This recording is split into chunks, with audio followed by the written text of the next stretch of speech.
Hello and welcome to Pods Like Us. I'm Martin Quibell, known to my friends as Marv, and this time I'm speaking with the titular Podman from I Am The Podman. Hey, thanks for speaking with me today. Marv, my pleasure. It's great to be on your fantastic podcast. Thank you, and thank you for the really good review that you did on my show, about my show. So what about this show? Because I do two other shows. We're on about your show this time, which is interesting because it's a podcast about podcasting or podcasts, but about podcasts that are Beatles podcast, essentially. Well, most of the time.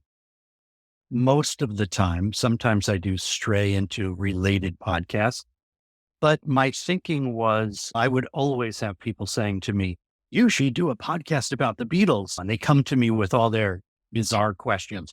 Why are there two guitar solos on two different versions of Let It Be? Whatever it happens to be. And I will give them their answer, and people will say, you should do a podcast. You should do a podcast. And I listened to a lot of podcasts, and I said, you don't understand what Beatles scholarship has become. I may know a lot, but if you listen to Richard Buskin, Stephen Cockcroft, Chris Shaw, Robert Rodriguez, those people know more than I will ever forget about the Beatles. Yeah.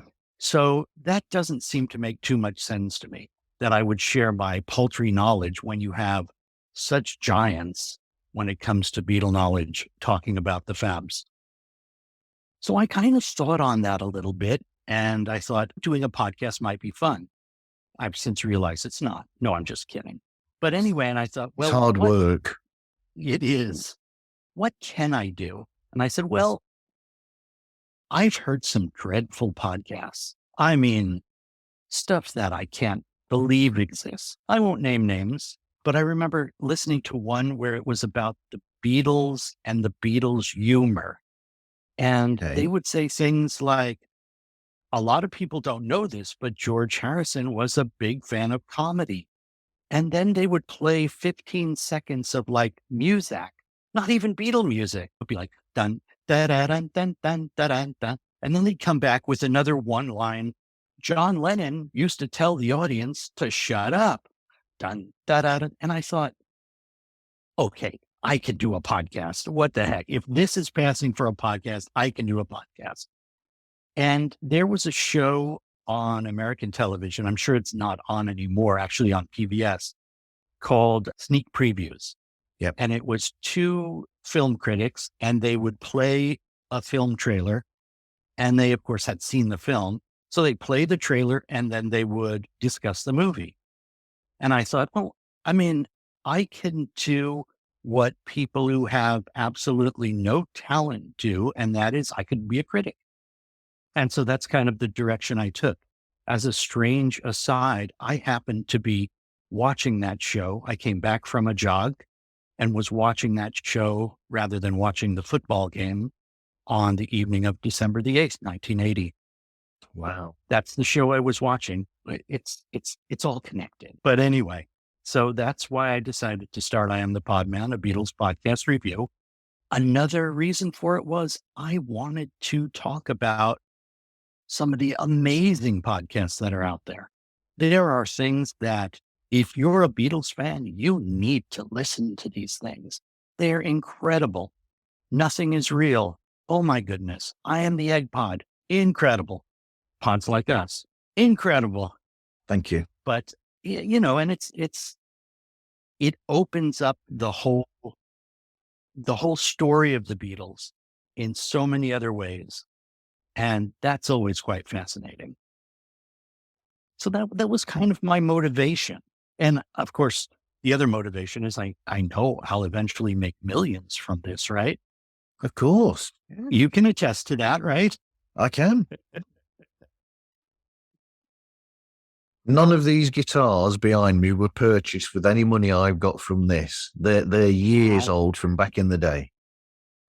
Yes, and when I bought this painting that's behind me, I didn't use podcast money for that either. Okay, no, it's not a painting. But if the owner of it would like to give it to me, I would graciously accept it. See if I can get Paul to give you one of his paintings for free.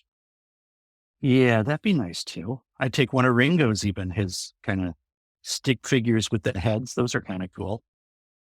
Yes. Although my top choice, I would probably choose a Stu Sutcliffe. Other than this one, I think I would choose a Stu Sutcliffe. I like quite a bit of his work.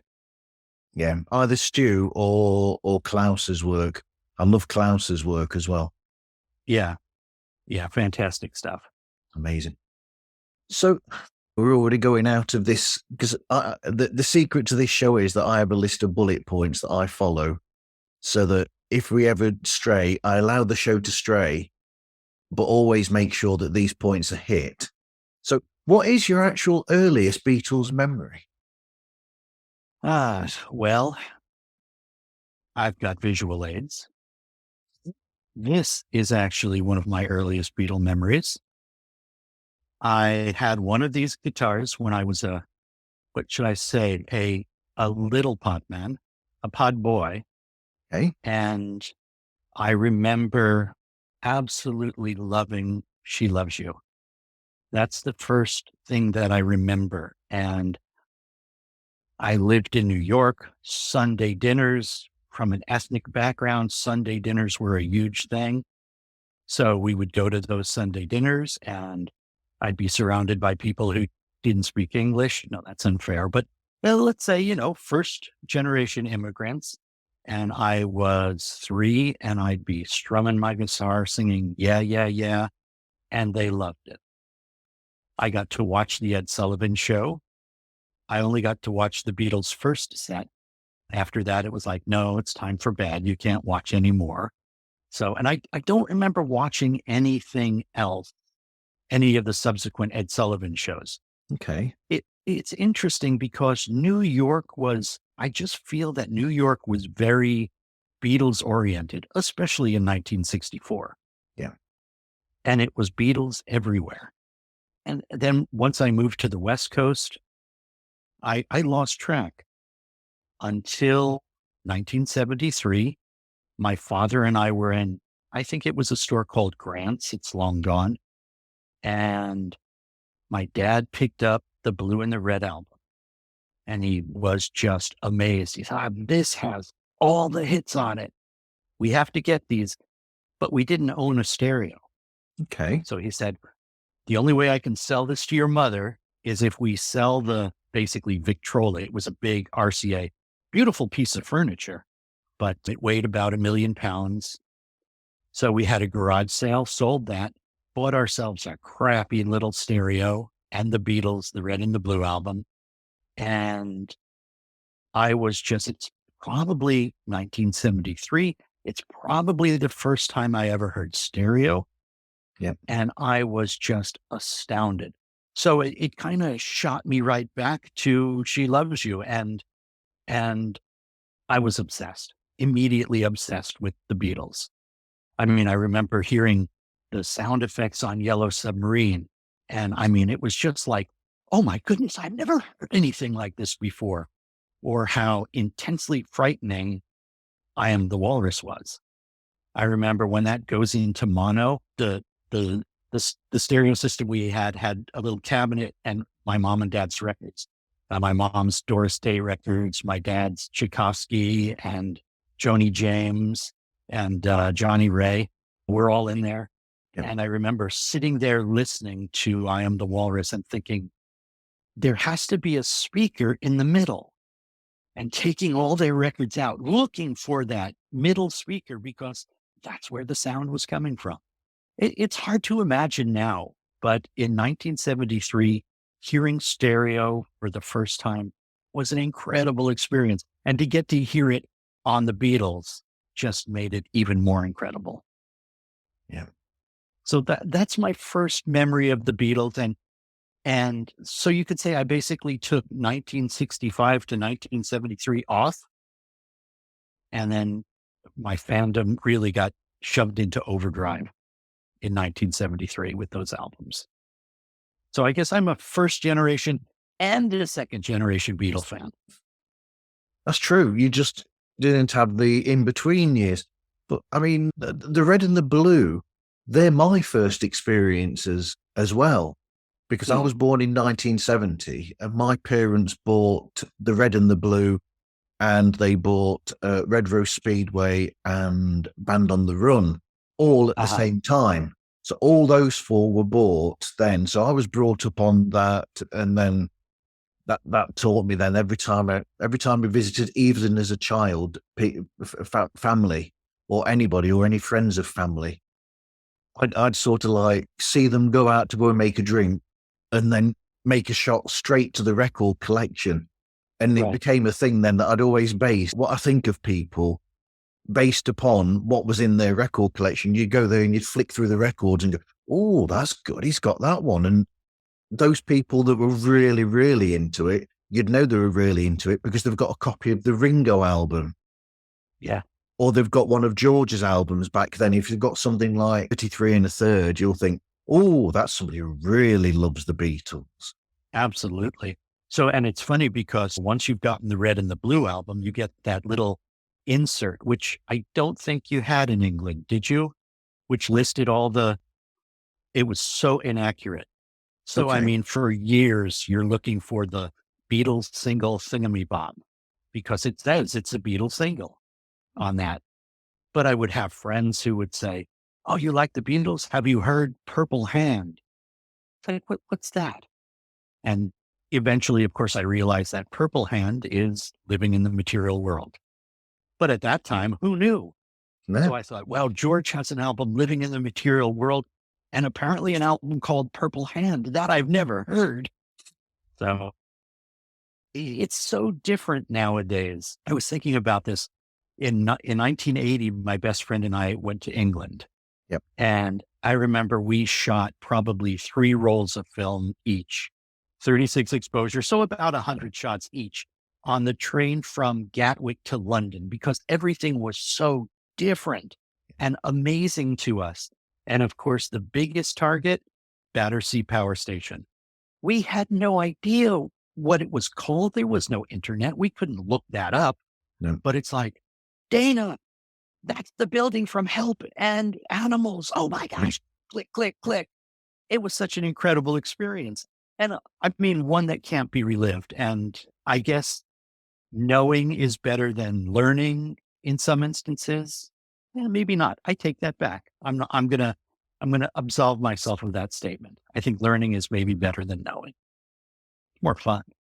Oh yeah. Yeah. I always used to have fun learning about new music from people. And that's definitely something that I used to love when somebody would introduce you to something, or even if you just found it off your own bat and you hear something for the first time and it just grabs you like that. But yeah, so that's your earliest memory of the Beatles, and that's sort of gone up. You've explained basically the history of why your show started and your podcast listening history as well. You've gone into that. So how did you then decide on the structure and how the episodes would go about? Because for people who haven't listened to the show, it's incredibly produced. You've got a lot going on there you've got little like sections and different intervals, and there's all sorts of things going on in the background. So I made the decision to do the podcast. Yep. But I knew absolutely nothing about audio production. Yep. So I took some classes at a local college. I had some fantastic teachers. And this is all within the past year. Okay. And I learned how to use Audacity. Not that I use that, I use Audition to do my shows. Yep. But all of that was fascinating and so much fun. I remember making mixtapes of the Beatles when I was a young teenager, and how cool that was. One of the ones I love talking about is I at one time made I think it was probably a 60-minute tape, a C60, and it was the songs I considered to be the worst Beatles songs. And I made it, I sat down, I listened to it, and I thought to myself, this is fantastic stuff. And these are the worst Beatles songs. Yeah. Uh, now I take the opinion there are no bad Beatles songs. I mean, even give me the first 10 seconds of Mr. Moonlight, and that's all I need. That's the one people always yell about. But anyway, so where was I? Before I went down the rabbit hole? Yeah. We'll quickly say that vocal at the beginning of Mr. Moonlight by John is amazing. It is. It really is. Yeah, the organ and you know what? Bad Beatles are pretty much better than anything else you can ever get. Yep. So nailing the structure and the production. Okay. So I sat down to write a script and really didn't like what I was doing.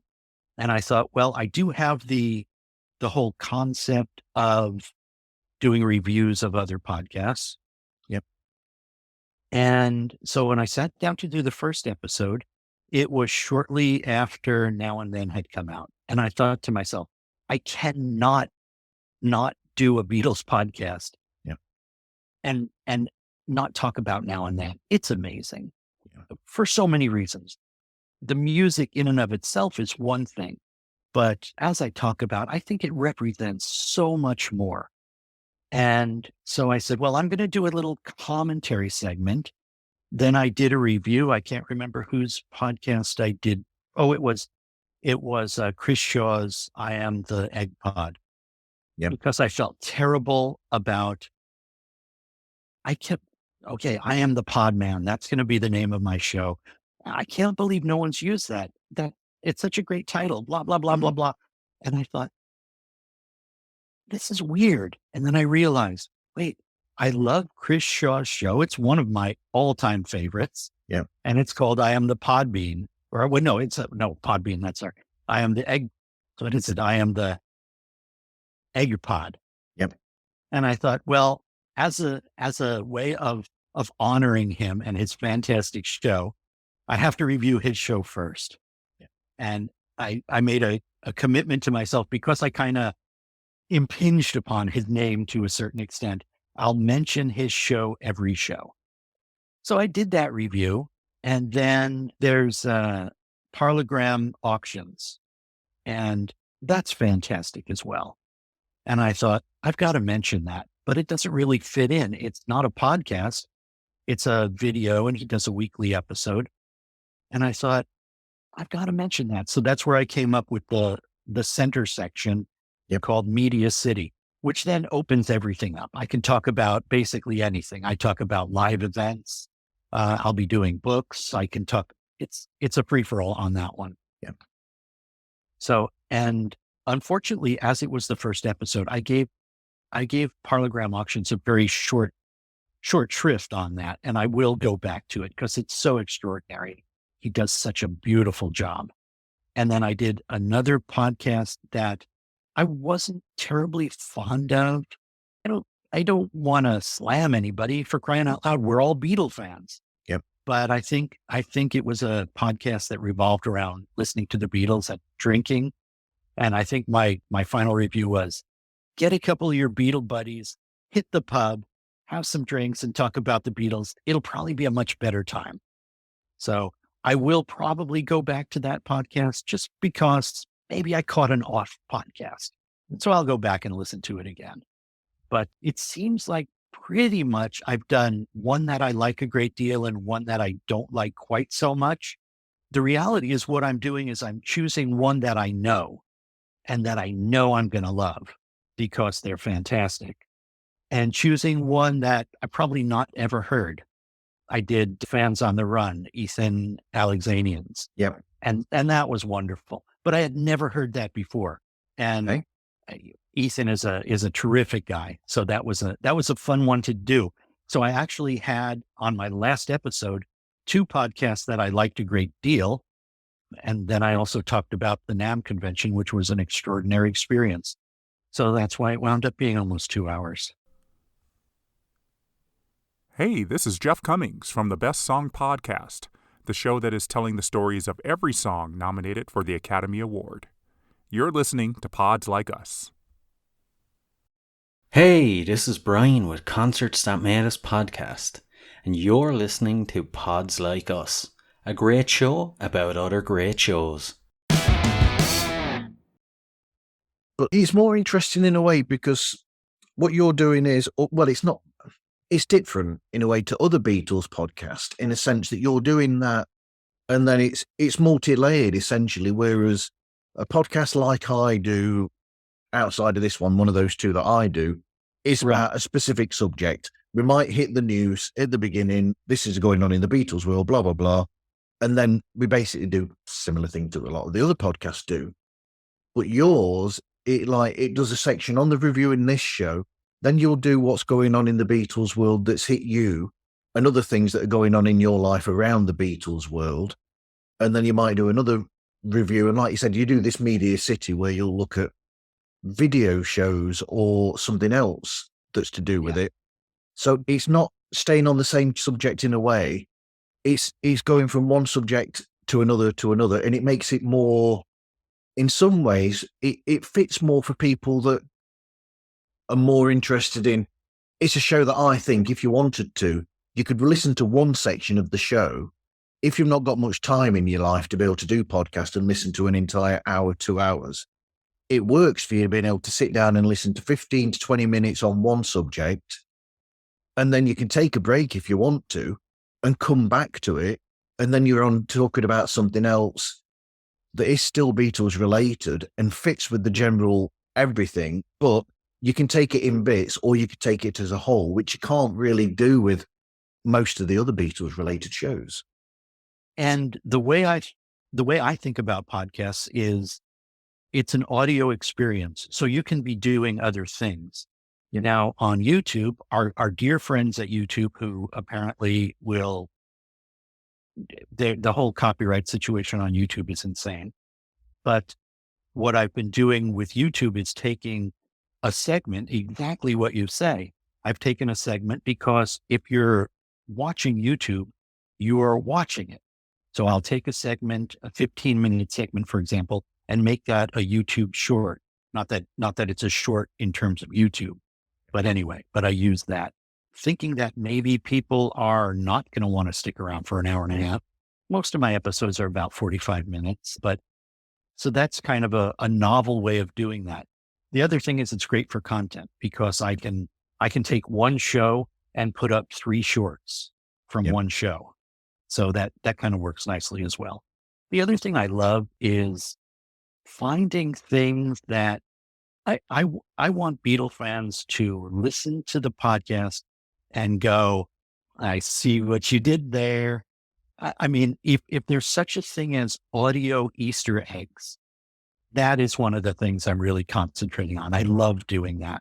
I just quite serendipitously, the last episode, which I nickname, it's called Podman the Fourth. And I subtitle it A Walrus Runs Through It. And just complete coincidence, I realized that every segment of the show has a lot to do with I Am the Walrus.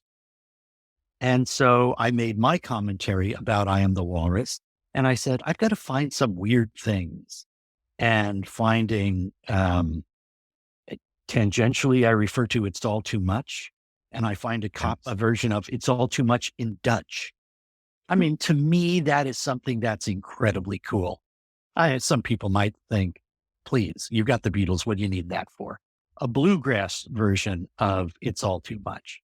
I mean, stuff like that is just very cool to me and a lot of fun.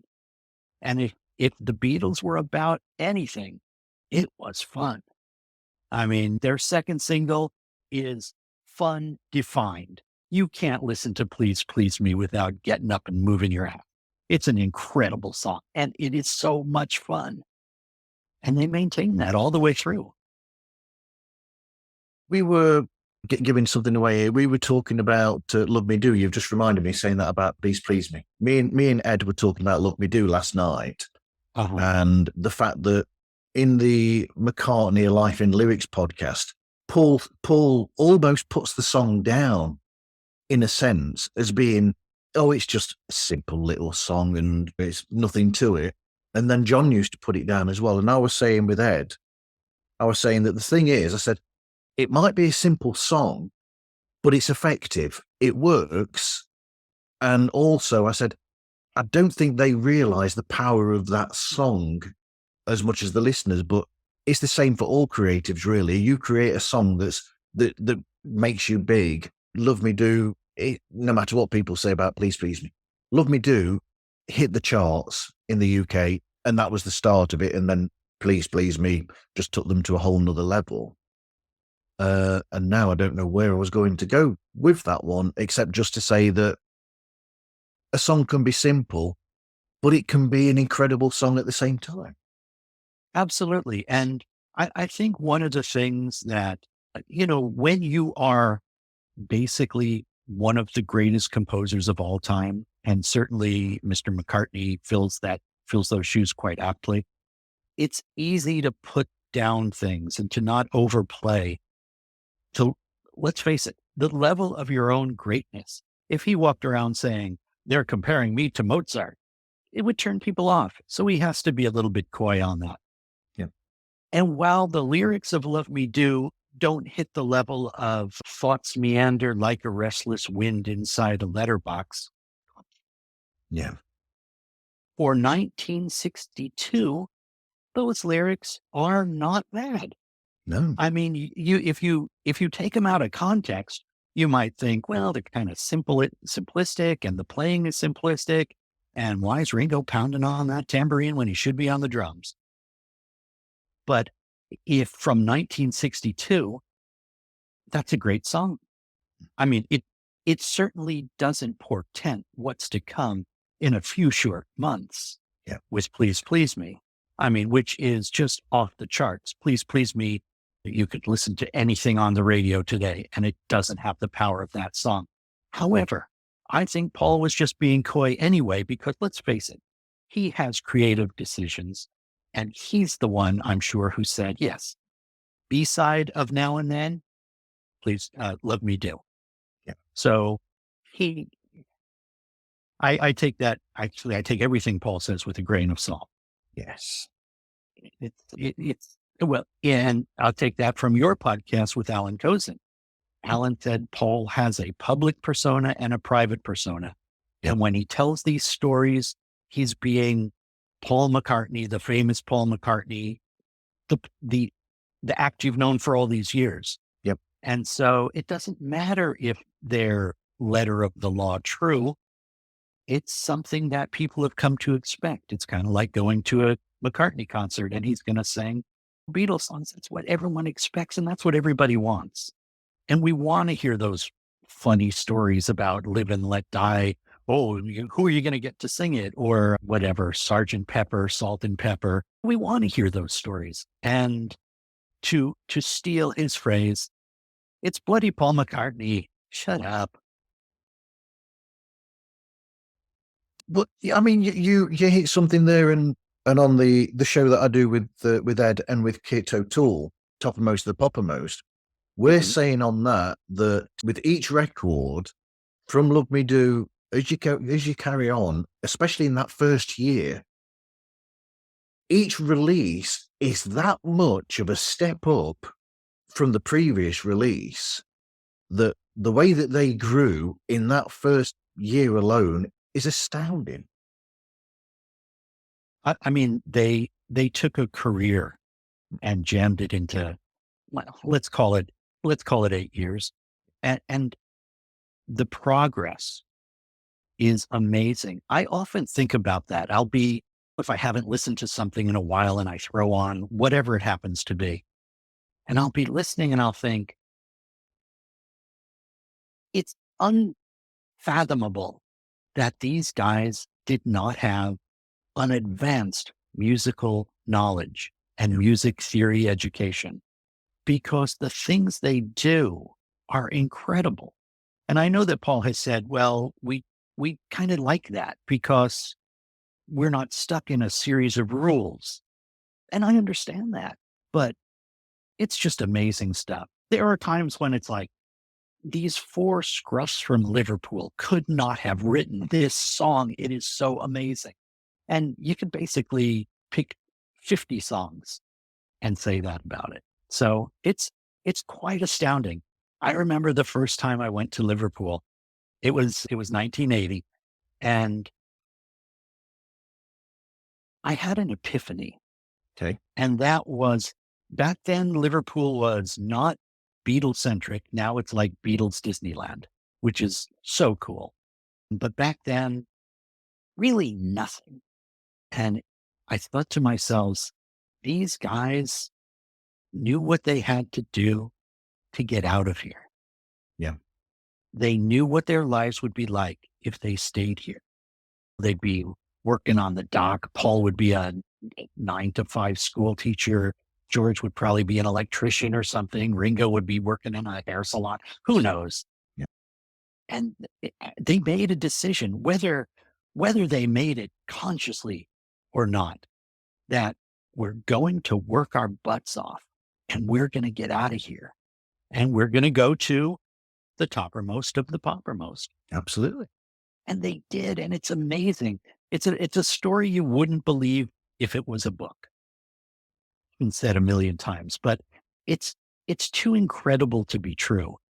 And the fact that we lived through it is also, I mean, it's an incredible thing. It's kind of like saying, oh, I was able to watch Michelangelo paint the Sistine Chapel. Well, we got to watch the Beatles record the Let It Be album. Thank you, Peter Jackson. Thank you, Wow, Peter Jackson. incredible. But it's people have said this, and I agree. It's a great time to have been alive. Or as John Lennon said, you should have been there. And shame on you, Disney, for not giving us the 6 hours or whatever that Peter Jackson wanted us to have. I can't fathom that. It doesn't really cost them anything. No. That's the other thing. To put something together, we know what the production cost of a DVD is. It's a pittance. And you've got one of the premier Oscar-winning directors who wants to do this. I mean, to me, it's incredible, their short-sightedness. I still can't fathom. And after he came out, I firmly believed, oh yeah, give us maybe till next Christmas, and then we'll get the 27-hour version. I mean, there are those of us who listen to podcasts about the Beatles, who rebuy Revolver for the 30th time. We would watch that it'd be so wonderful. It was such an incredible experience. Now you can say, well, he kind of soft soaked this or that. I don't care. Just seeing the quality, the footage in that quality was just mind blowing to me. Yeah. So, but yeah, I'd watch 27 hours. So would I. Or whatever amount of time they were willing to give us. It's amazing that you watch an 8-hour show, and when it's done, you think, I wish there would have been more. Or Richard Buskin could probably do 27 episodes all about those 27 hours as well. Absolutely. Yeah. Richard is incredibly knowledgeable. And then for anything he doesn't know about, he can just call his buddy Mark Lewison in to come and provide some extra information. But yeah. Love Richard. He wore, I met him at the Monmouth convention in 2018 about the White Album. Yeah. And he wore a crushed red velvet sport coat. I was like, Richard, that's an interesting choice. You need to check out Joe Wisby's interview or chat with Mark Lewison that came out this past week on Beatles books. That is a great episode.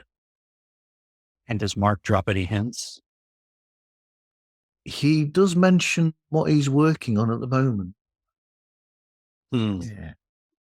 I feel a bit of at a disadvantage because I would have loved to have gone to his Abbey Road seminars And as far as I know, it wasn't even recorded. I've not seen video of it. So being way over here in the colonies, we didn't get to see that, but I'm sure it was extraordinary. He also includes in that discussion that he still is talking with Paul now and then as well. That's good. Yeah. That's good.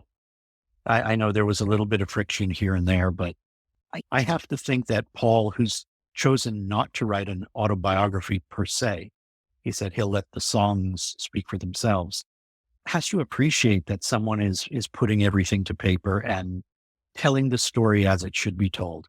And I know some people have a few little problems with Mark. I don't. I think the book is, now I have to be honest, I haven't read the book. I only read the giant book, the unexpurged version, and it's incredible. And the thing I love about it is it's incredibly funny. Yeah. He has a great sense of humor. I have to say, I probably laughed out loud on virtually every page. And when you've got an almost 2,000-page book, that was a lot of laughing. Yeah.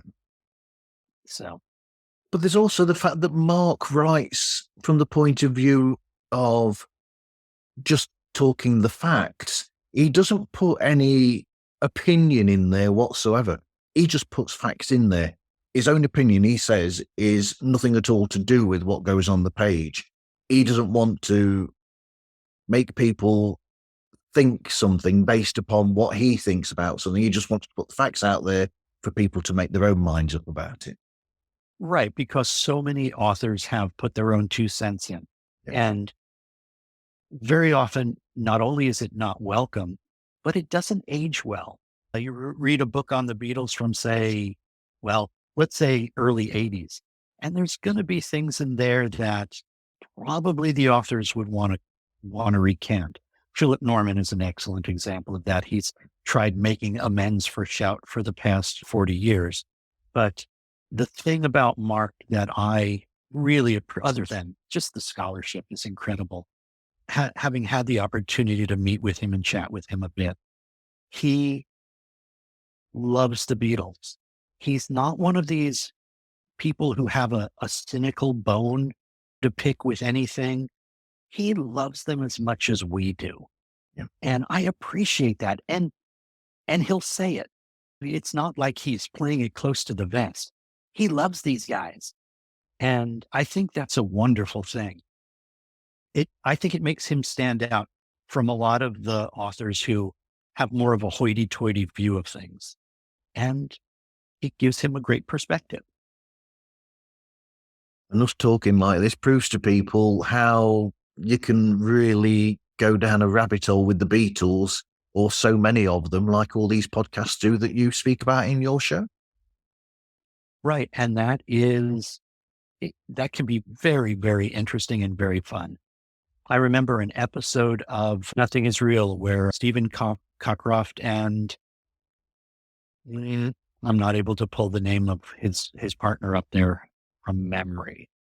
Anyway, they do an episode on the whole legal situation with Apple. That was fascinating. And it's like, this should be a book. It's incredible.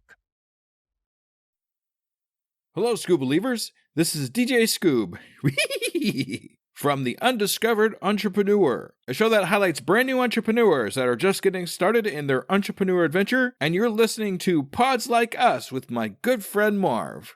Rank you.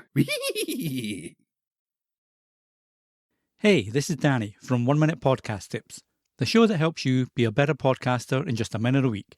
And you're listening to Pods Like Us. Going back to your show then, where do you get your clips from? Because when you were mentioning earlier about the Easter eggs that you put into shows, for instance, I caught the Spies Like Us, which is, to many Beatles fans, I always thought that my show's title would be obvious, really, of to where it came from, in a sense. But it really isn't. When I say to people that are Beatles fans, and I'll say, well, Pods Like Us is basically a take on Spies Like Us. Right. They don't notice, but you got that there straight away. Not only that, but did you notice I played a alternate version of it? I mean, we've all heard Spies Like Us, but it's like, okay, I have to find something a little bit different here. Is it the one alternative mix known to his friends as, I can't remember the name of that one now, that mix. Is it that one or is it another? It may be that one. It's not the single mix, because the single mix mixes in so much dialogue from the movie that I didn't care for that. Yep. But it is an alternate from, I'm sorry, not the maxi single mix. So it's an alternate from the single mix. But yeah. And then on the last episode, I was reading on a site and they were saying that the single mix of Mind Games has never been released in digital format. Right. So, I mean, to me, that's a challenge. So I had to find it and eventually did. And I after my Media City, which I joked that John thinks it's Meat City. So I said, I'm going to play this and you won't hear it on YouTube because they'll smash it immediately. And I played the single mix, which has the backward vocal that says, check the album. The album version is a little less savory. But anyway, but yeah, it's like and I'm not going to talk over it. So if somebody wants to listen to it in a pristine form, there it is. So, and that to me is fun. So you got the music of the show and the logo. Yes, when my episodes, actually, you mentioned that about the music, when my own episodes recently were uploaded from Podbean to YouTube, I got hit with so many tellings off by YouTube because one of the trailers of episodes that I've used in mine, I sometimes put trailers for other shows in mine. And one of those trailers, actually, the Electric Light Orchestra podcast, Face the Music, they use Mr. Blue Sky in the background of their trailer. So every episode that's got their trailer in, I've been hit with this message from YouTube about. Yeah. So on the last episode 4, it was blocked from YouTube for 24 copyright violations. Okay. And so when I went to college to learn about audio production, I also took a course in music law. Okay. And so I'm able to write to them and explain to them why what I'm doing is fair use. It does not fall under the ability to block it due to copyright. Well, now it's tedious to do that 24 times, but that's what you have to do. And I'm willing to do that because I know that YouTube is a very valuable resource for people listening to podcasts and music. Apparently it's the most listened to form of music or music platform, which to me is amazing. But so it's like, well, what the heck? I'll do it. Now, eventually I may just walk away and say, sorry, everybody else understands this and everybody else deals with the law logically and deals with the letter of the law. YouTube, I would say, skews themselves to the copyright holders. But I'm going to assume that that's going to change. I think somebody a little bit more litigious than I am, or maybe someone who has money, unlike I do, will say, I'm going to hire an attorney and we're going to go ahead and we're going to address this issue. And it's in YouTube's best interest. I mean, these are all listeners. Why would they turn them away? It doesn't make much sense to me. But then again, this is my first Zoom, so I'm more of a Luddite than I would care to admit. I mean, I've been hit by that before years ago. For instance, Ray Davies of the Kinks, he put a video up, and it was a Kinks song or something. They were advertising, promoting basically that a Kinks reissue was coming, and because I'm a huge Kinks fan as well, love the Kinks. And so I thought, oh, well, what I'll do is I'll repost it on my own Instagram account. So it's only a repost of what they put. And then a few months down the line, I got a message from Instagram, who were owned by Facebook anyway. and it was saying, "Oh, we've removed this from your account or your Facebook, your page on Instagram because it violates this, that, and the other." And I sort of sent them a message back saying, "Does it violate? Because all I'm doing is reposting something by the people who owned it in the first place." And Exactly. I have a problem with it because I see it all as a way of promoting these artists. Essentially, it's like the radio. If you play these people's music on the radio, it gets people interested in their music. I just see it as another form of that for them, for promoting, and I don't know why they just can't ignore it. Yeah, it's very strange. And I mean, it does actually go back to English common law. And if you're a copyright holder and you object to something on your podcast, something on my podcast, there are things that you need to do. And it doesn't seem like that's being required. The burden of proof doesn't seem to be on the person who's requesting the action. And that is not how it should be. I'm sure it will change eventually. But for right now, it can be very frustrating and time consuming. So, but yeah, 24 on the last podcast. And many of the things that they cited were incorrect. It's like, oh, you can't play this. You can't play whatever, Double Back Alley by the Ruddles. Well, I'm not playing Double Back Alley by the Ruddles. I'm playing an AI generated version of the song. Nothing in the original recording is on this. Yep. AI cannot be copyrighted. So therefore, you shouldn't be blocking this or whatever it happens to be. Yep. So it's interesting. It's moderately frustrating, but you know, it would never make me say, okay, I'm stopping doing the podcast. It's too much. But there's a lot of fun and being able to kind of address the issue and get the copyright restriction removed it's part of the process. And what the heck?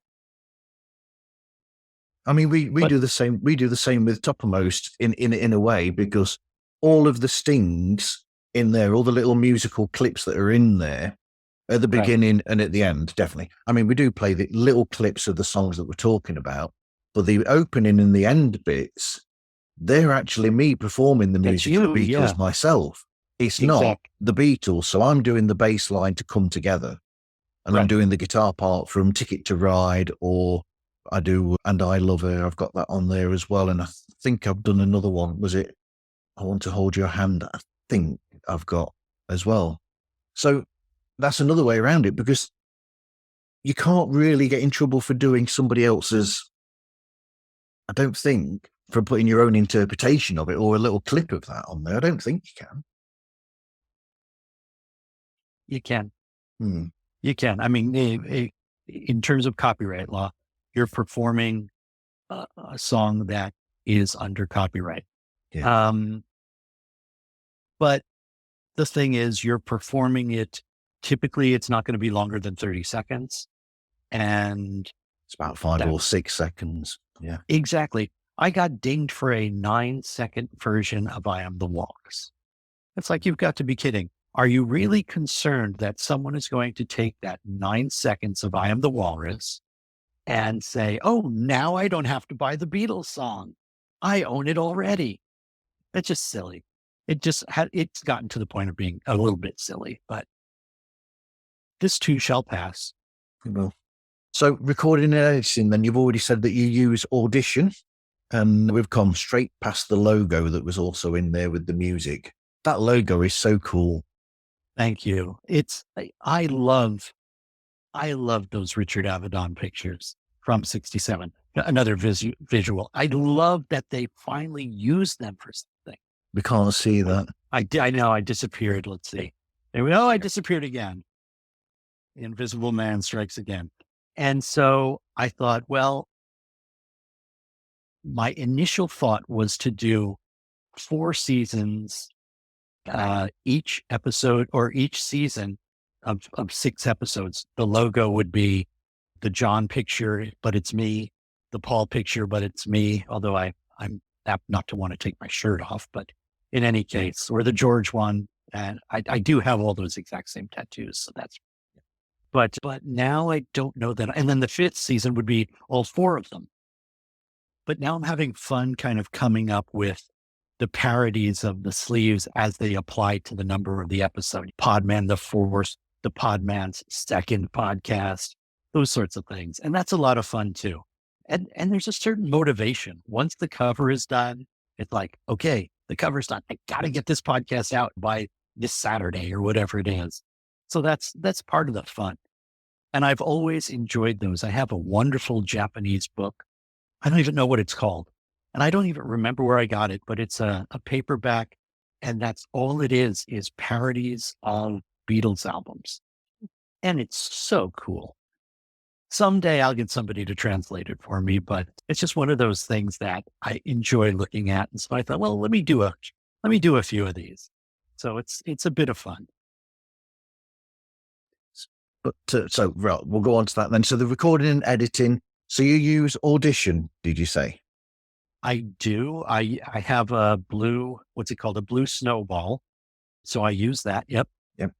I've seen yours. Yeah. There was a gift from the Ed and Kate bought it me. Yes. Yeah. That's very nice of them.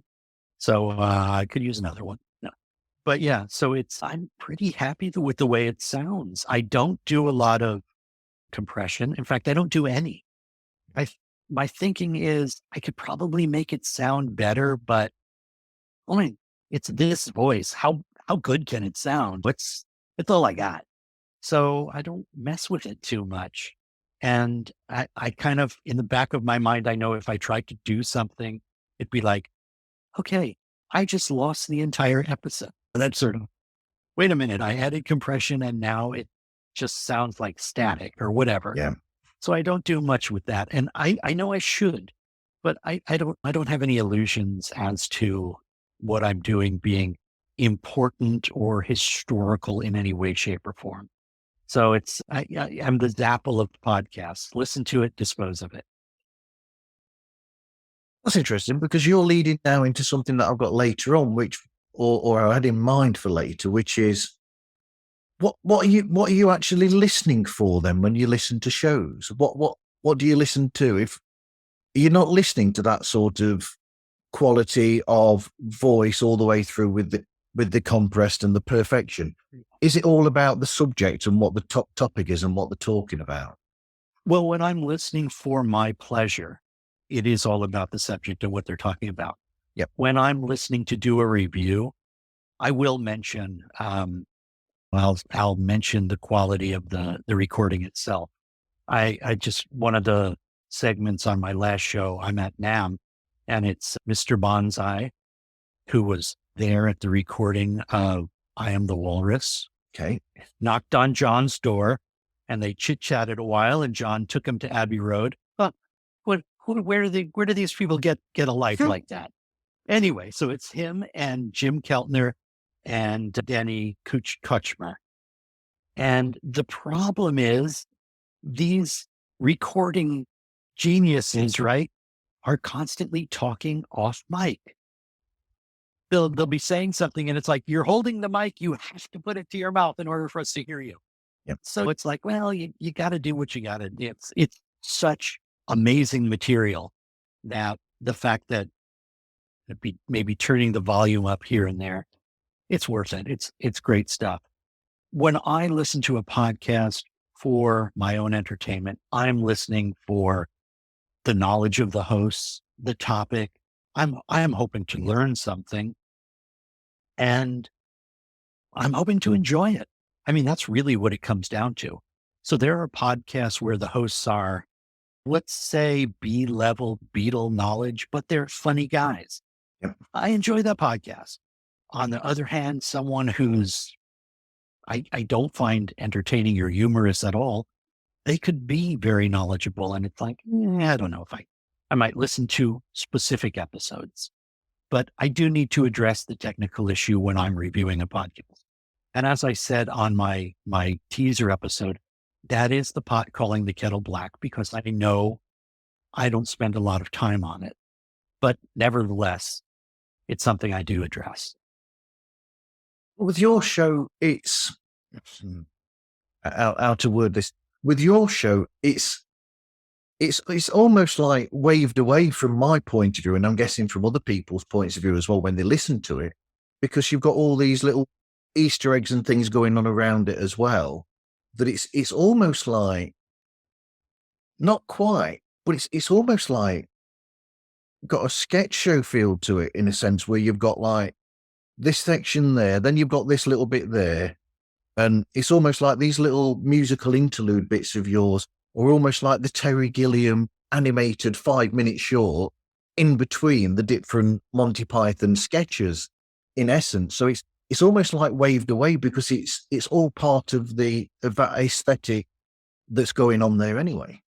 That's very, very generous of you to compare it to Terry Gilliam's Monty Python segments. I appreciate that very much.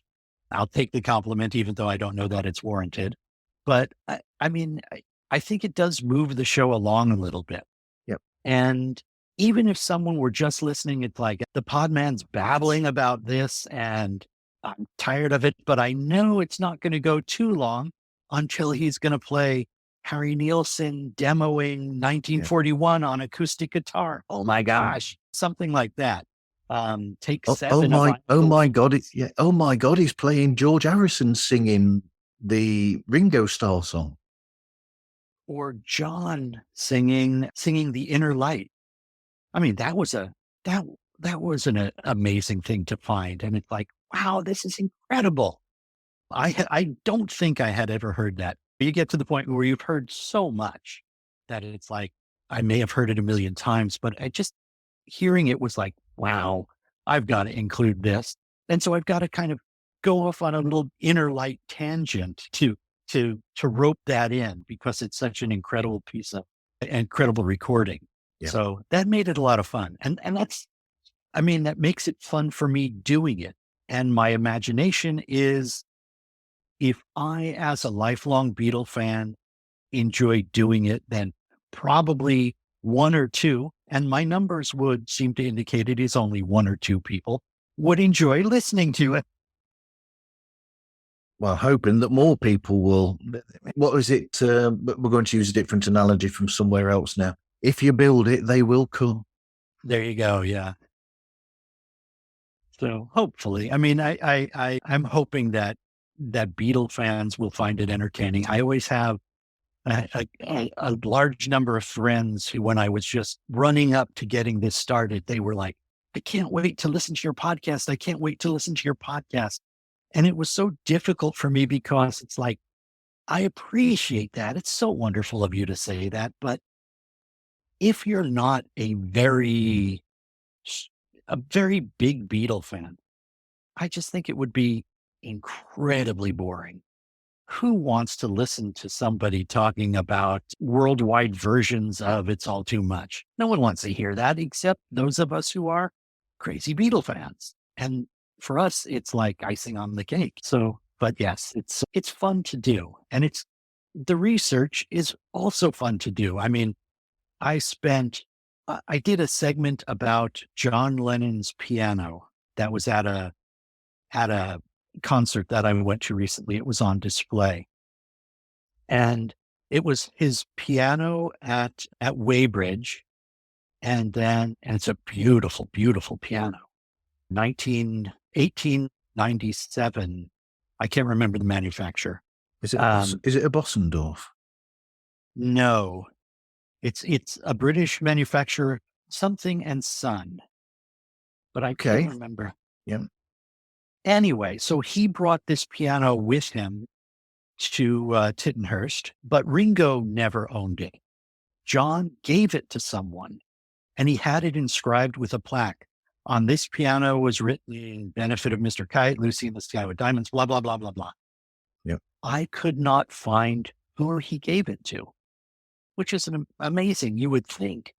And I spent days looking for that information.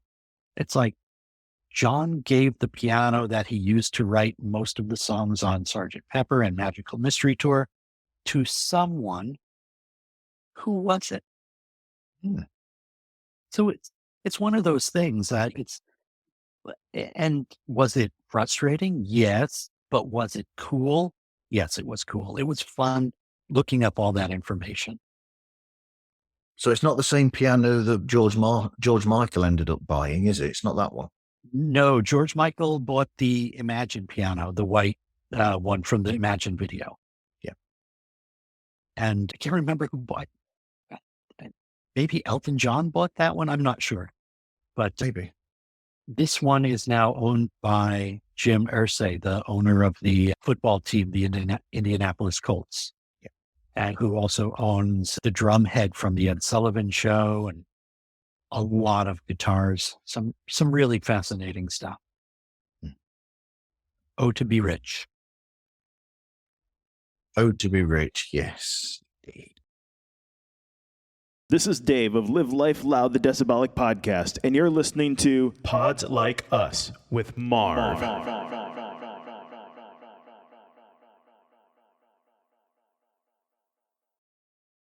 Hello, everybody. This is Ryan, This is Avery.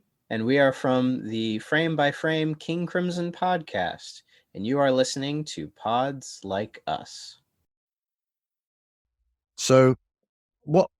I mean, it's almost stupid because this next one, I'm not sure whether we should just go past this because you've put up four episodes so far. Right. Yep. So, how on earth could you highlight a single episode out of 4 episodes? It's funny because when I listened to, so for example, this past weekend, I listened to the first episode and I just cringe, even though it's only 6 weeks ago that I did that, but still I listen and it's like, oh my goodness. And even in the last episode, there's one segment where I start and during the episode, I can sense how much better it gets than it was at the beginning. And so that's interesting. I think I always I think it was John who said, I always like the latest one the most. Well, I feel the same way. I always like the latest one the most because I think every episode is a learning experience. Now, I love the episode on AI. That was the Yeah. third one, what the heck did I call that one? Oh, what the heck is that? Oh, that's Meet the Podman. That's not my hair, obviously, on the cover, but they are all my faces. But yeah, I love the AI episode because I find that fascinating. I don't have any great hatred for it. I know a lot of people really do, nor do I have any great love for it, but it is interesting. Mm. And I've got to tell you, when I heard the younger version of McCartney singing New with Lennon doing the chorus, that's not a song I gave a lot of credence to until I heard that. And it's like, that's an amazing song. Or the young version of Calico Skies, that's a beautiful song. It's an incredible song. But when they de-age his voice, it's astounding. But anyway, so I enjoyed that episode and I enjoyed finding all those little bits. And then, of course, deciding, I can't quite use that. Paul singing Mr. Blue Sky, that's really cool, but it doesn't really fit. I can't use that. But John singing Smashing Pumpkins 1979, how cool is that? Come on, it's a great song to begin with. But anyway, so that was fun. But I think the latest episode is the one I always like the most. And I was getting a lot of feedback. Cut this episode. It's too long. It's almost 2 hours. It's like, yeah. And I won't do another one that's long. That's as long as that probably. But it's a fun one. And it's so positive. Everything on it is a lot of fun. So it's a good one. I enjoy it. Yeah. So, Take that with a pinch of salt. Always. Always. It's like that episode you're on about with the AI where it starts. That's the one where you reviewed Pods Like Us, the episode with Alan Kozin. Yes. And then you said, "Oh, that's the last time that you'll do a show that's not Beatles related ever again." And then you did it again later in the same episode. Exactly. Yep. I think I said, like, I won't ever do this again unless it's in about 30 minutes from now. But I mean, this last episode, I reviewed what I consider to be just one of the most amazing podcasts, and it's A History of Rock in 500 Songs by Andrew Hickey, Yeah. a gentleman from Manchester. It is astounding. I mean, it really is an incredible podcast. And he does a lot of episodes about the Beatles. The Beatles get mentioned in virtually every episode, even back in when he starts in the 20s. There's mentions of the Beatles in some of those episodes. So it's very Beatles centric because it's talking about the history of rock. And if you're talking about the history of rock, well, you should talk about the Beatles. But it's an astounding podcast, and a podcast that has led me to discover, well, not to discover, but you were talking about hearing about new music. And there are things that it's like, wow, I need to typically re-listen to that. And I just found things that, oh, this is amazing. I would say that I love Tina Turner, but listening to his episode on River Deep Mountain High, which is one of my all-time favorite songs, either Tina's version of it or Harry Nilsson's version of it is also awesome. Yep. When he hits those high notes, it's like, man, that's incredible. But anyway, that got me into listening to more Tina Turner. And that just to reveal something like that is a great gift. And the podcast itself is a gift to music fans. Absolutely. But I mean, that you've just said there, that makes me think of Phil Spector when you said River Deep Mountain High. Now, there's something where I was thinking it earlier on and I didn't mention it because I completely forgot I was going to say it, was when we were talking about the Beatles and how they changed from 62 to, well, essentially it's 1970 March is when the three of them, John had already gone his own way at this point, and they were just putting the finishing touches to the Let It Be album. From 62 to there, that's another thing that's different because in a lot of the more famous Phil Spector productions, you've got lots of musicians in the same huge studio at the same time. But what you've got though is there's a difference there. Even at the end, he's still doing that in the late 60s, as you were doing in the early 60s and in the 50s and whatever. Most recordings were done live. But you will find that as the time came on, that's when multi-tracking came in and you had people coming in and going in separately to do bits. And so there was separation in the instrumentation, whereas before, and that's something that changed in that short period of time where bands were going in doing it live to start with. And then towards the late 60s, most of the top bands were recording separation and their parts separately. Right. And I mean, what I find fascinating about that is I think it does detract, and especially nowadays, detracts from the music. The fact that I can do a guitar track and then send it to you and you're going to do the lead on it, even though we're 8,000 miles away from each other. Yep. And in fact, Kuchmer and Jim Keltner discussed this. They said, you got to have that. The studio and the bleed is like another musician, and you're vibing off. I think Kuchmer said, you got to vibe off the other cats in the room. You got to hear what those cats are doing, and you're vibing off of that. And what I find interesting is, as with many things in life, you had a situation where the music you got incredible. I mean, think about what Paul was doing with the bass on Sgt. Pepper. Yep. Well, he was doing something else, and then he'd come in after everyone else had left and lay down his bass part. And it's incredible. It is really the most melodic playing to the song that I think anybody's ever done. Yeah. And he couldn't have done that if he was also playing the piano at the time. So that was a fantastic use of the studio as a tool. Yeah. But as with many things, there's a bell curve, and it gets to the point where you're at Sgt. Pepper, and then, then they start doing things that not the Beatles, but musicians start doing things that maybe sound a little colder because, oh, I recorded that part last Thursday. Now I'm coming in a month to record the drum solo or whatever. And you don't get that vibe and you don't get that feeling of them playing together. A lot of people said the White Album is like that. I think the box set in 2018 disproved that to a certain amount. Yep. And I mean, you've got basically the Beatles in a broom closet playing I'm So Tired. And that's nothing but vibe. And like Ringo said, it was awesome. We basically were standing nose to nose. And it's like, well, I mean, there's something to be said for that. Musicians who vibe off of each other. And I mean, certainly that's a huge thing in jazz music. And it used to be a thing in rock music. I think we've gotten away from that a bit. And that's a shame.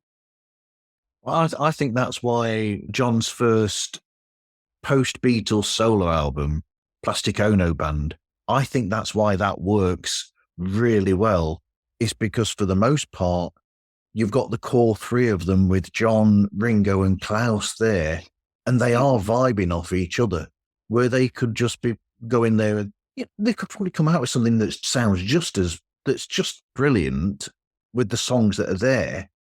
But you've got these little bits that they must have sort of like fed off each other, where they could have just played the same thing throughout and gone, right, we're playing this all the way through. But you've not. Right. You've got these almost like Philip Glass sort of sections where you start with one thing and it's completely different by the end of it. It's not cut and paste like you get nowadays with some records. Well, I mean, you listen to Ringo's fills on God. Yeah. It's a different fill after each line. It's slightly different or vastly different. And I mean, to refer to that song again, Ringo says when they were recording that, I don't believe in Beatles, he said, we were in tears recording the song. And it's like, wow, you feel that. And that's a feeling that you could easily say, Ringo, record one drum and I'm going to just loop it after every line. Yep. That's what they would probably do now. And he wouldn't have blisters on his fingers. So that's the positive side. But, you know, it loses feeling. And that's why that album is such a kick in the gut. I mean, I think that has a lot to do with it. So I think one of the amazing stories that I think is so fascinating is Nicky Hopkins tells that John, he said, "Oh, let me play piano on Imagine, John. I will play the heck out of this." And John said, "No, I want to play the piano myself." And it's like, I think to myself, he knew what this song was going to be. And so he wanted to do it himself, even though Nicky Hopkins is one of the greatest pianists of all time in rock music. John said, "No, I'm going to play the piano part myself." I find that fascinating. And I don't think a lot of musicians would do that nowadays. Maybe I'm just an old fart and I'm negative about modern music, but it does seem to lack a certain amount of soul. To me, anyway. Well, Imagine needed that, dare I say, simpler style of playing that John gives when he plays piano. If I mean, Nicky, incredible keyboard player and pianist, but it needed that simplicity. Whereas something like Life on Mars by David Bowie, that works for the piano that Rick Wakeman plays the hell out of it on there. That would not have worked as well. It wouldn't have given that same, because he's trying to put over a simple message with the song Imagine. And if the piano was doing too much, it'd almost detract from the message that John's trying to get in there. Absolutely. Absolutely. And it's why Working Class Hero is just an acoustic guitar. And let's face it, it's why so much of Dylan's music is so resonant and has been for 60 years. You got a guy whose voice, it's very expressive, but it's not pretty by any stretch of the imagination.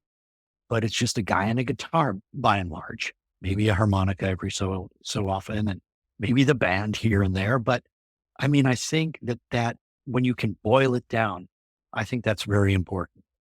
And and obviously John realized that. I mean, who better than John Lennon to realize what's going to make the song a hit or make the song important? Let's say not even a hit. I don't know how much of his thought process was focused on that. He seemed to be more focused on doing what he wanted to do. And we can, some of us can appreciate that a great deal, much like Dylan would have. He wasn't doing something I'll probably talk about on the next podcast is Give Ireland Back to the Irish versus Luck of the Irish. And the difference in the two songs, both of which I think are probably embarrassments to their authors or would be if they were able to tell us. They might find them each a little embarrassing. But I mean, the difference in the two songs is also, if you want to boil Lennon-McCartney down, especially 1971 Lennon-McCartney, 71, 72, those two songs really do it. Whereas you could jump back and say, well, you've got Strawberry Fields, Penny Lane. And that's a difference which shows an amazing variation between the two of them, both of which are incredible. Whereas the other two songs 5 years later, but that difference is quite interesting. And the ability to sell a song is also pretty interesting. Hey, this is Dave Jackson from the School of Podcasting, a show that helps podcasters plan, launch, and grow their podcast. And you're listening to Pods Like Us. Hey, this is Chris from Podtastic Audio, the show that I have created to help you create your amazing podcast. And you are listening to Pods Like Us. So how do you choose what you're going to talk about in each episode, and what research do you do? Well, essentially, it's listening to shows and taking notice of what's going on in the music of the Beatles and the world of the Beatles. Exactly. And so for the commentary part, which I usually start the show off with, it's going to be just something that catches my fancy or something will suggest itself. Recently, that's been the last segment that I've recorded because it's the most difficult to do. Yep. So yeah, and then the media section that basically just kind of revolves around my life. What have I read? What events have I gone to? That sort of thing. And then the podcasts, I'm reviewing one podcast that I know, and I'm from one, I would say from my listening group, the podcast that I listen to for entertainment and have for years and years and years. The other one is probably something that it's like, oh, I've never heard of this, or someone will suggest it to me. I mean, I had someone say, oh, you're going to love this podcast. It's really funny. Listen to this one. So I thought, well, you know what? That's what I do. So that's what I'll do. So I didn't find it terribly funny, but that's a whole other issue. Comedy is very subjective. It is. It is. I mean, when it's the worst thing is when someone doesn't get the joke, when you're kind of hanging there and it's like, okay, if I need to explain it, I failed. So I'm just going to let it lie. Tumbleweeds going across. Yes. Yes. Crickets in the background. I think that's one of the great things about the Beatles, one of the millions of great things about the Beatles. And it might have been Noel Gallagher who said they made amazing music. They wore the coolest clothes and they were effing funny. And yes, they were so funny. And I think most people who are heavy duty fans appreciate that humor. And so let's face it, Monty Python in so many ways grew out of the Beatles. And that's just such an amazing thing to think about, that continuum. In the 60s, we had the Beatles. In the 70s, we had Monty Python. In the 80s, we didn't have much of anything. But anyway, yeah, so I do try to be humorous. I mean, I love this band. I think all four of them are amazing. They're amazing human beings. They're amazing artists. But that doesn't mean I'm going to church when I'm doing this thing. A joke here and there. I make a joke about how Jackie Lomax's song, Is This What You Want, sounds outrageously like I Am the Walrus.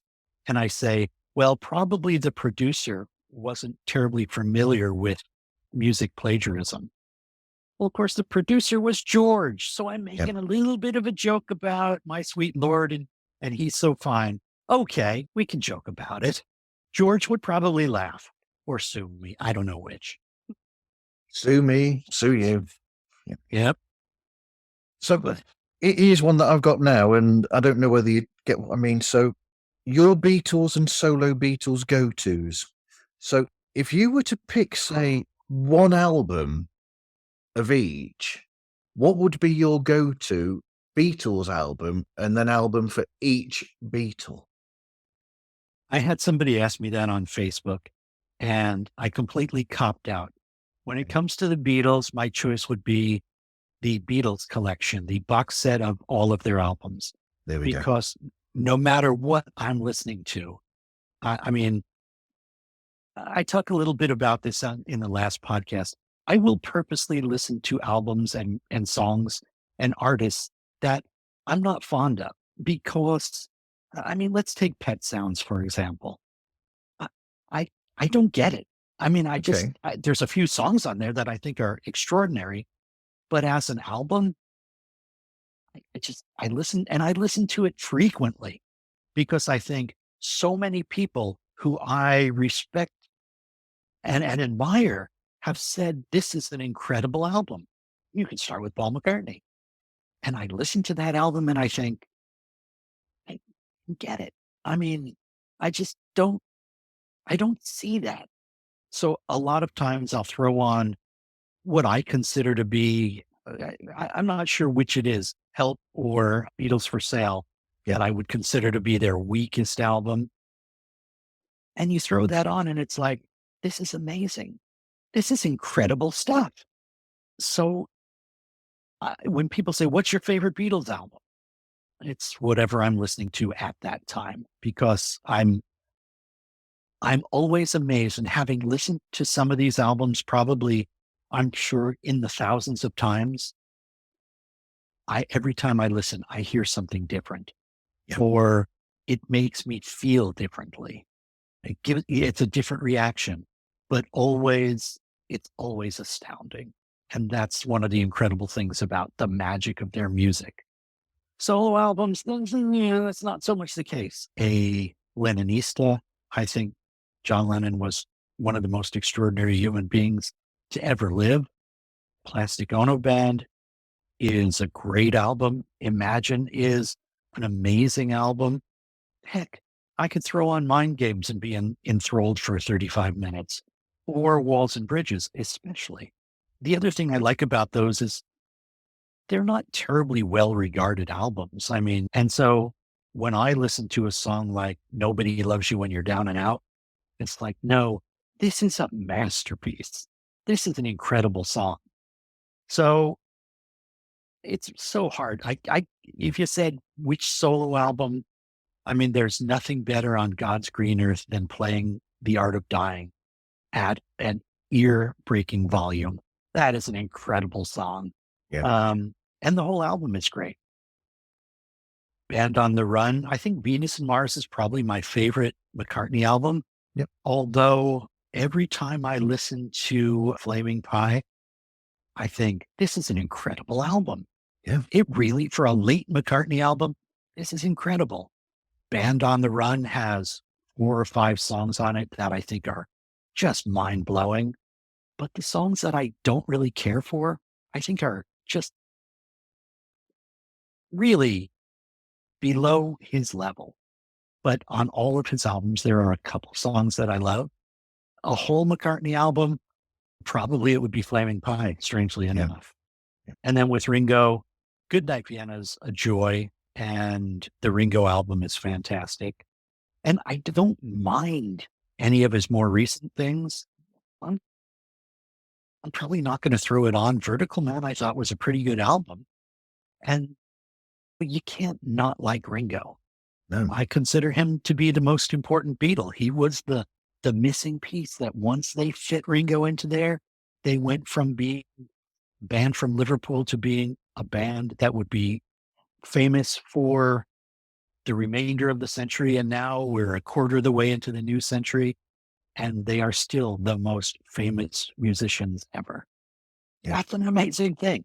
And I, when you listen to interviews and whatnot, Ringo very often takes the lead. And so I consider him to be the most important Beatle. He's what changed them from being Liverpool to being a band for the world. A band that's not actually been together in the same room, all four of them, for well over 50 years. Yeah, that's astounding. You killed my earbud here. I gotta go to the other one. All right. You'll be going for a while here. Yeah. In one ear, not the other. You've gone in one ear, not the other, Marv. We've already discussed this. Well, we discussed it before, and with the concert history. I only mentioned that because of the great pictures of you with Mr. Bissonette. Yeah. He was, as I said, he was just a wonderful, wonderful fellow. So outgoing and so warm. And so he spotted my shirt right away. I was wearing not this one. Yes, I have more than one. I don't want people to think I wear the same shirt all the time. I actually do own two shirts. But he saw that and he immediately just started playing Come Together on the drums. And I got a little bit of that on tape. But yeah, wonderful. I have a very mixed feeling about live music. It has to really be, it really has to get you in the soul. And I don't care for a lot of posing in rock and roll.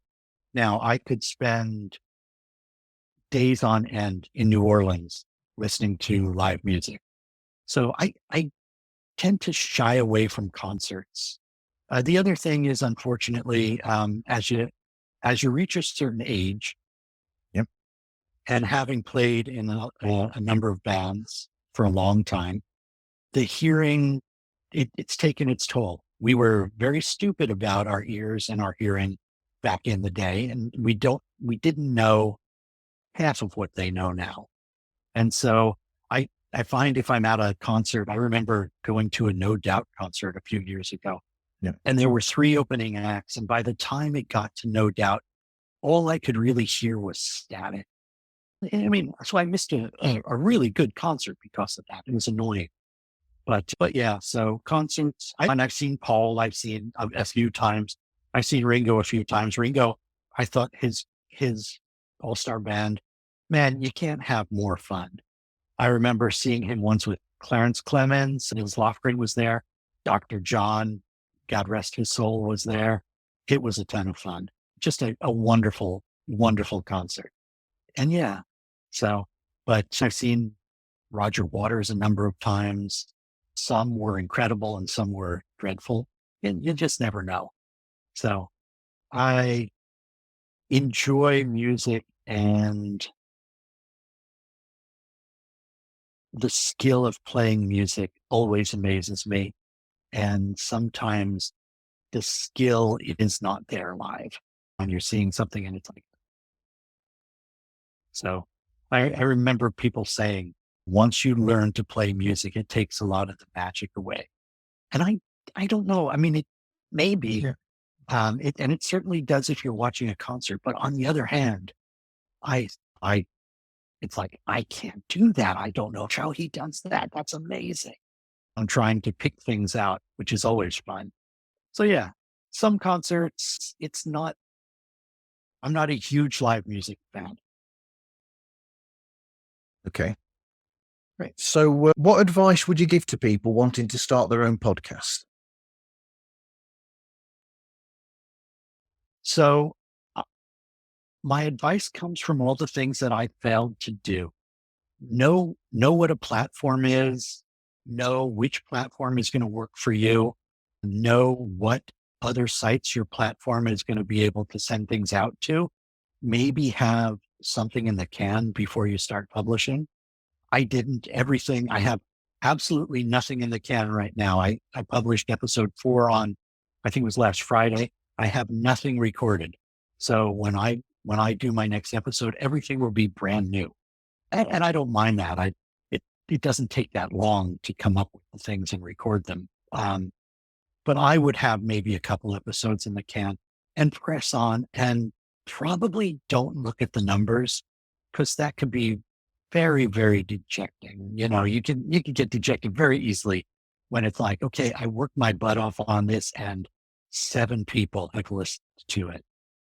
Oh man. But you just got to keep plugging along and then shoot for that. What is it? The 6th episode? They say 90% of podcasters never get to their 6th episode. Yeah. So it's like, you got to make that your target. And then once that's done, it's like, okay, and I want, my next target is 1,000 downloads. And my next target will be the 10th episode, where they say like 1% of podcasters make it to the 10th episode. So that's the advice that I would give. And I don't know that I'm having posted a whopping 4 episodes. I don't know that I'm qualified to give any advice whatsoever, but those are the mistakes that I made. And I would say that those would be the things I would correct if I had it all to do all over again. Like you say, I mean, the longer that you do it, the more you get used to it, and you sort of you aim to get better at it the more that you do it, essentially. Right. And that was one of the things is I initially thought that I would be able to speak extemporaneously. I'd listen to pods like us and then be able to talk about it for 20 minutes. And that just didn't happen, whether that's the way my brain works or whatever. So I had to sit down. What I typically do, and I think we've talked about this before, I'll listen to the episode open-mindedly to enjoy it and to get what I can get from it. Yep. Then I will listen to it again. I'll sit down and I'll listen to it with pen and paper. And pen and paper is what I've got on. Again, not going to be typing anything.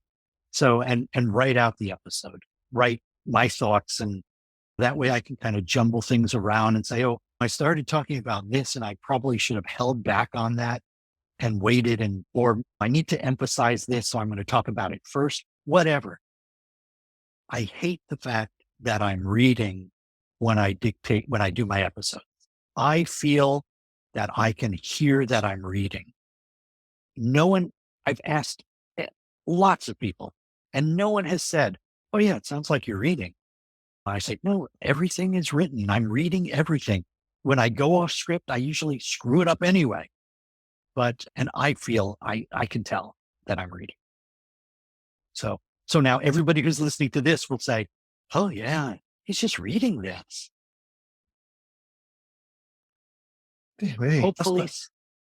Hopefully someday I will just be able to, that's my goal, my target. And then I'm figuring that it'll be much easier to do the podcast.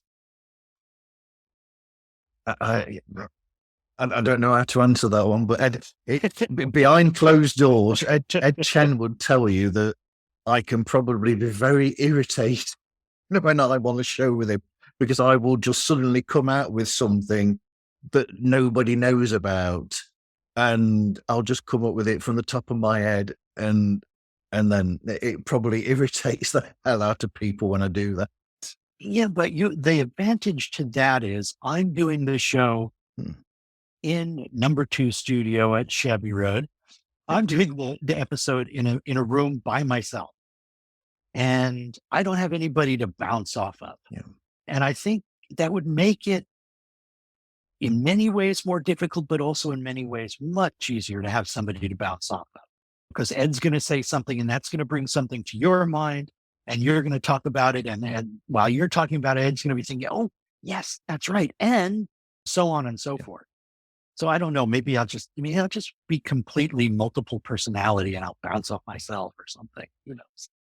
Because we recorded our reactions to the first 2 episodes of McCartney: A Life in Lyrics last night, pulling the curtain. Right. We were talking about that, and because I've not got around to listening to episodes 3 and 4 yet of it, Mm-hmm. and Ed said, oh, we might be able to make half of an episode out of those first 2 episodes of that and us discussing them. And then an hour and 40 minutes later, Ed was saying, actually, I think we can make an entire episode out of those, us talking about those first two. Yeah. I think that's Beatles. That's Beatles rabbit hole stuff where you can say, okay, now I'm going to talk about whatever album. I'm going to talk about John Lennon's rock and roll album, which is 27 minutes long. And you talk about it for 2.5 hours. That's pretty amazing. And I love that. I just think it's such a topsy-turvy kind of thing that it's incredible. And really, only the Beatles. So welcome to And Volume for All, a deeply reverent and lovingly irreverent exploration of the history, philosophy, and future of the greatest music in the world, heavy metal. I am your cinnamon host crunch, I guess, Quinn. Hey, this is Ross. Simon. And Thomas. From Who Takes the Socks Off podcast, the show that answers the questions you didn't even know you needed the answers to. You're listening to Marv, the one-man podcasting machine. On Pods Like Us. As I mentioned in there so Paul mentions about the song Desperado by the Eagles. When he's talking about the Band on the Run. And I was saying to Ed, I said, yeah, but I think Desperado was released after Paul had written the song Band on the Run, because he'd started writing Band on the Run in 73. No, the year before in 72. Or no, actually, no, there's records of him actually working on it during the Ram sessions, the song, writing it. And I said to Ed, Desperado is April of 1973. Ram was recorded during 71. So it's the whole same thing as when John said about Let It Be being based on Bridge Over Troubled Water. And you think, well, it isn't, because Let It Be was recorded an entire year before Bridge Over Troubled Water came out. The one that I always think about, and I've never actually sat down and timelined it out, because it's actually quite difficult to do, is the coda that John plays of something. Was that before or after Cream added the coda to Layla, Rita Coolidge's piano piece? And I have to wonder, it's like, who did someone hear that and think, oh, that's a way to go? Ironically, both songs probably being about the same person. But yeah, did they affect each other in any way, shape, or form? That's interesting to me. Did Clapton hear John, which they scrubbed entirely anyway, but did he hear that and think, oh, we could do something like that on Layla? Or vice versa? Fun stuff. There's a very good book about exactly that subject. I think it's a Ken Womack book, where that's all about that era and the relationship between Clapton and Harrison during that sort of period and what they were going through, because they were working at the same time, not on something, but they were working on All Things Must Pass and the Layla album. They were both worked on around the same time, because they've got the same musicians as well on both. So it's actually, that's how it works. They were both recorded around the same time. So the Something and Abbey Road was recorded a year earlier. So then the question becomes, did Clapton hear that and think, boy, we should add? I mean, it's just so, there's so many what ifs, and it's so interesting. The one that gets me about All Things Must Pass is that one of the musicians, I don't remember who right offhand, says that John is playing acoustic guitar on My Sweet Chord. Now, I think that's highly unlikely, but it would be awesome if it were true. I can't remember who it is who says it. One of the musicians from that session. And they were both at Abbey Road at the same time. John doing Plastic Ono and George doing All Things Must Pass. So, I mean, it's not out of the limits of possibility, but I'd love for someone else to come forward on that. And I should have asked Jim Keltner. He was on All Things Must Pass, right? Yeah. Yep. Wasn't he? Yep. I think he's one of the 3 drummers on there, isn't he? Yeah, that would have been. Yeah. Isn't it Keltner, Ringo, and Jim Gordon on drums on there? Yeah, Jim Gordon. So we've done podcast advice. Here we go. What podcast do you like to listen to? Let's see. Most of which we've probably already mentioned. Yep. History of Rock in 500 Songs is astounding. Nothing is Real is incredible. I loved Something About the Beatles, both when it was Buskin and Robert Rodriguez before they split in 1980. I still love Something About the Beatles with Robert. All of Buskin's podcasts are fantastic. Is Buskin with the Beatles, which has a great title, is The Beatles Naked, which had a horrible title, and Swingin' in the 60s, which was, to me, one of the best podcasts out there. I mean, you had a group of 4 guys who had it all covered. Eric Taros was fantastic, and a guy with a great sense of humor, which is always something that you love. And of course, Alan was on that as well. Yeah. Let's see. Obviously, I am the Egg Pod is terrific. I started listening to Fab 4 Free for All, which I loved because it struck me as the Three Stooges of podcasters. And I only say that because I know that they would take that as a huge compliment. But it was like you're at the pizza place in Brooklyn talking about the Beatles with 3 buddies. So I really enjoyed that podcast. Let's see. The Untitled Beatle podcast. Yep. 2 guys, very funny. I mean, they get a little political sometimes and silly, and it's very Chicago oriented, but it's still a very enjoyable show. I hate the fact that I'm probably leaving something out. You've got Jerry Hammock's podcast, which is incredible. He'll take a song and kind of deconstruct it, and those are amazing. I'm looking for my phone so I can go through because I know somebody's going to say, "Hey, you didn't even mention me." But in any case, there are so many good ones, and that's one of the fun things about it. There are more podcasts than you have time to listen to, or at least than I do. And that was, I mean, also kind of a bizarre, backward way of me thinking about doing the reviews. Because when I listen to a podcast that's dreadful, it's like, I'm not going to get that time back. I could have been listening to Nothing is Real for the last hour, and instead I listened to that. Time is limited. So it helps to know what to go for and what not to go for. And if you do a great podcast and I forgot to mention it, mea culpa. You do know that things we said today, they've had Peter Jackson on twice. I saw that. That's incredible. Yeah, and I will definitely listen to those episodes. That's amazing. What are other ones as well? Dear me.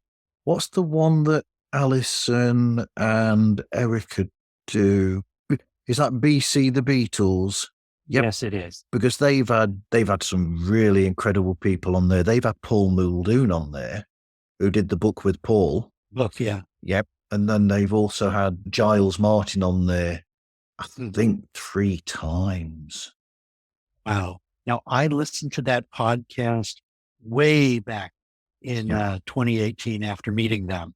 Yep. And I think the guest was Rob Sheffield on the episode that I listened to. Wow. So, and Rob is also, having met him very briefly, a very, very nice guy.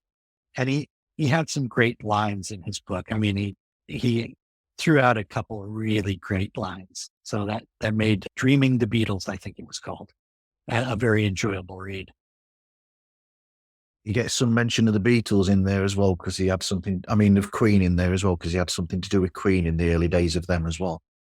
Okay. For any Queen fans out there. Fantastic. Yeah. So anyway, where can people find you and get hold of you?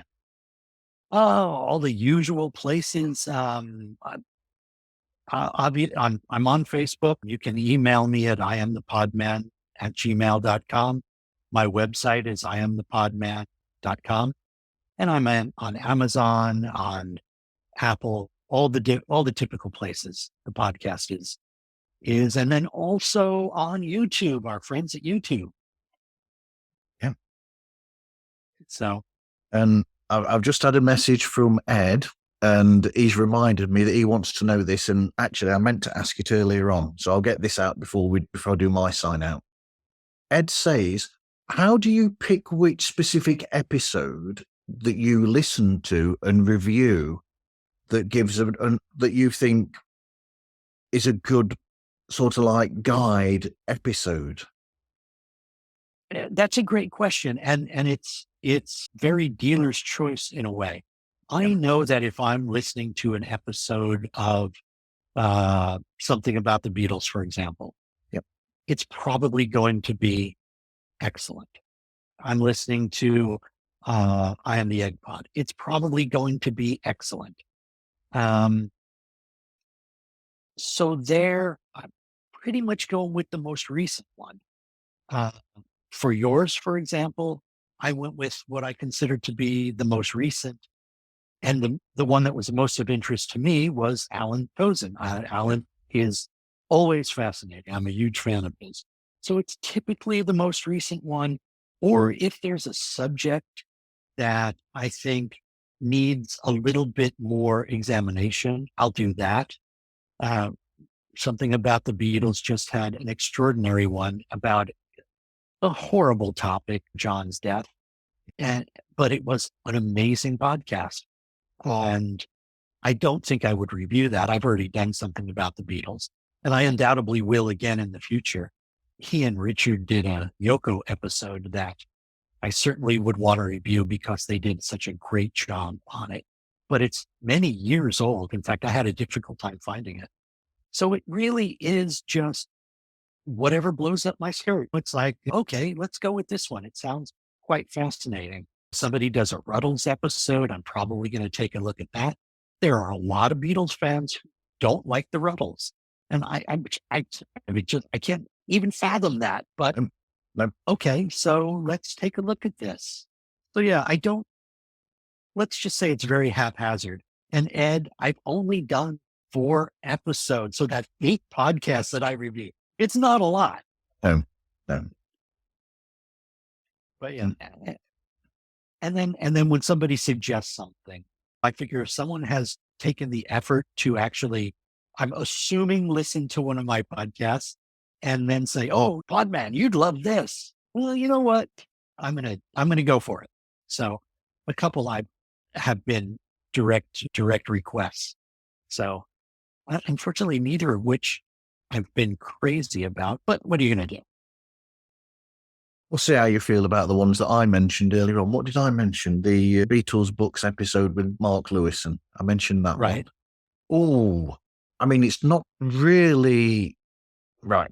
If you did Winter of Discontent, which is an interesting one, where Nick, he's actually got the original recordings from the Get Back sessions. Yeah. From those tapes, the Nagra tapes, the reels, and he's going through them day by day, essentially. And I mean, so one episode might be about just 15, 20 minutes of footage, essentially. And then he goes into deep diving into everything he goes into. Sure. That's an interesting one to get lost in, but completely different episode. And I'm not sure whether it works for your show as a review episode.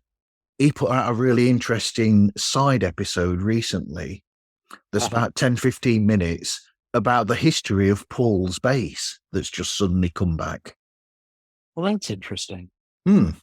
That's very interesting. I mean, it's an amazing story, especially after all those years. Yeah. So that would be, I'm sure, very interesting. That'd be of interest.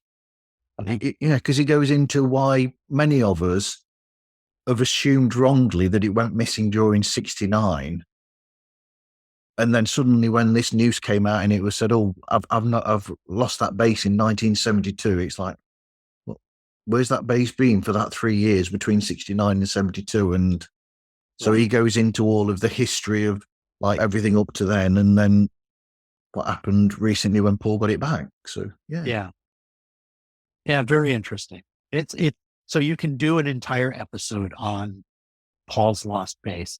Yeah, and that's what's great. It's funny because when I initially I would tell people, "Oh, I'm going to do a podcast where I review Beatles podcasts," and they'd look at me like, "Well, what are you going to do? Like 2 episodes?" I said, "No, there are over 300 Beatles podcasts. Well, now I'm finding 300 is a gross underestimate. I'm sure there are twice that. And you could, I mean, I won't live to be able to do 600 different podcasts, but it's such a fun thing to be able to hear. It's also fun to hear other people's points of view. And then the other interesting thing, and I'm going to work on this, is there are podcasts from other countries. And I would kind of just love to get somebody to do some translating. I'd love to know what a podcast from Romania about the Beatles, what they talked about. It's probably the same stuff that we all talk about, but still fascinating stuff. And watch this space because Spotify and Apple are working on software that will allow translation of podcast so that people can have it in the language of their choosing. That's actually being worked on now. Yeah. And YouTube does that with subtitles. Yeah. You can add subtitles. And I love that. I mean, I love the fact that I could add a subtitle in Urdu and maybe somebody's listening or not listening to it, but listening to me, but then reading the subtitles in Urdu, which it's such a cool thing. And just the internationalism is something that would make Gallagher and Lyle and Mary Hopkin proud, since she did a song called International, which is a great song, by the way. Anyway, you can find Pods Like Us on Facebook, Instagram, Twitter. I'm not going to call it X. TikTok and Threads. And you can contact us through podslikeus@gmail.com. Anyway, thanks for speaking with me today. A pleasure. Just a pleasure. Thank you so much for having me on. Thank you. And thank you everyone for listening. And I hope you listen again to another episode of Pods Like Us.